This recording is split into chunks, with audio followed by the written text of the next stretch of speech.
Evet arkadaşlar, şimdi size izbarço bağı nasıl yapılır onu göstereceğim. Öncelikle şu boyda bir ip, herhangi bir ip de yapabilirsiniz. Ben böyle bir ip buldum. İlk önce şöyle bir halka oluşturuyoruz. Gördüğünüz gibi bağlantı yerinden tutuyorum.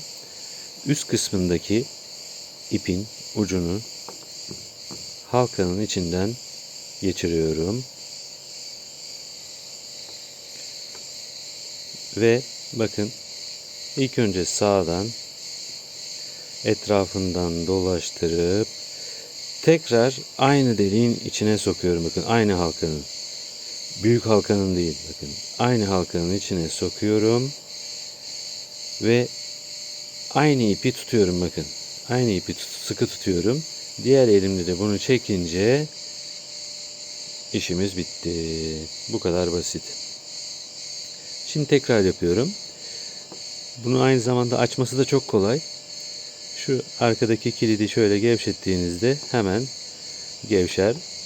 Merak etmeyin, üzerine yük bindiğinde hiçbir şekilde açılmaz. Şimdi tekrar ediyorum. Öncelikle şöyle bir halka oluşturdum. Üst kısımdaki ipin ucunu aldım. Alttan halkanın içine geçirdim. Ve aşağıya sarkan ipin sağından geçirdim sola doğru. Ve ilk oluşturduğumuz halkanın içine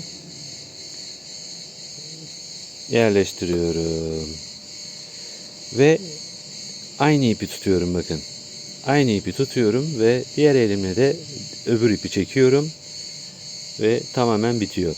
Şimdi burada bakın, bu ip düğümün solunda, yani halkanın içinde kalmadı. Aynı şekilde halkanın içinde de bırakabilirsiniz. Şimdi onu deneyelim. Açıyorum şimdi tekrar.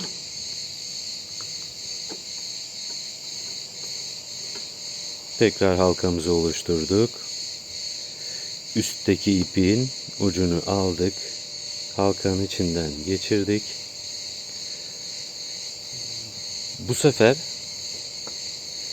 bakın, bu sağdan değil, soldan sağa doğru ipimizi geçiriyoruz ve tekrar aynı halkanın içine sokuyoruz ve gördüğünüz gibi aynı ipi çekiyorum. Bakın, ip halkanın içinde kaldı. Şimdi daha başka bir yöntemle size çok daha basit şekilde farklı bir yöntemini, elimizin üstüne aldık ipi. Şöyle bir doladık. İçinden şu kısmı aldık. Diğer ipin ucunu da şöyle içinden geçirip tuttuk ve çektik. Bakın, izbarço bağı tekrar oluştu. Tekrar yapalım.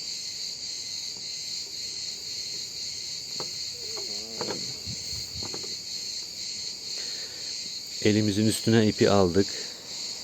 Şöyle bir doladık. İçindeki ipi yakaladık. Diğer ipin ucunu içinden geçirip şu şekilde tuttuktan sonra çekiyoruz. Bakın, izbarço bağımız oluştu. Tekrar gösteriyorum. Elimizin üstüne ipi aldık. Şöyle bir doladık. İçinden geçirdiğimiz ipi tutuyoruz. Diğer ipin ucunu içinden geçirip şu şekilde tutuyoruz. İşlem bitti. Bakın, izbarço bağımız gayet güzel bir şekilde oluştu. Şimdi daha farklı bir sistemle anlatacağım. Bakın, ipimizi geçirdik. Şöyle.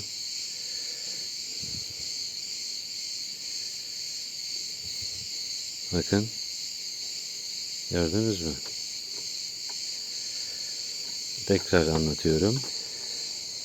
şöyle bir halka oluşturduk. Üstteki ipi halkanın içinden geçiriyormuş gibi yapıp şöyle bir bakın bağ oluşturuyoruz. Diğer ipin ucunu alıp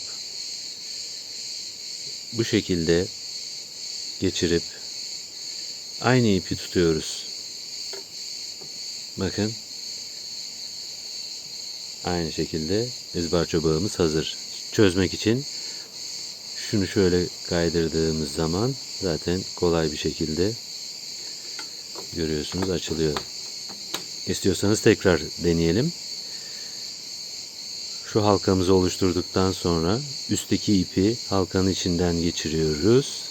Tamamını çıkarmıyoruz. Şu şekilde tekrar bir halka oluşturuyoruz.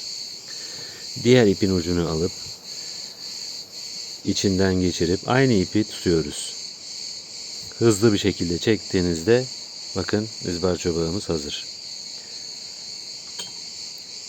Aynı şekilde şu halkayı gevşettiğimizde ipimiz çok rahat bir şekilde çözülüyor. İzlediğiniz için teşekkür ederim. Kanalıma abone olabilirsiniz. Beğenmeyi de unutmayın.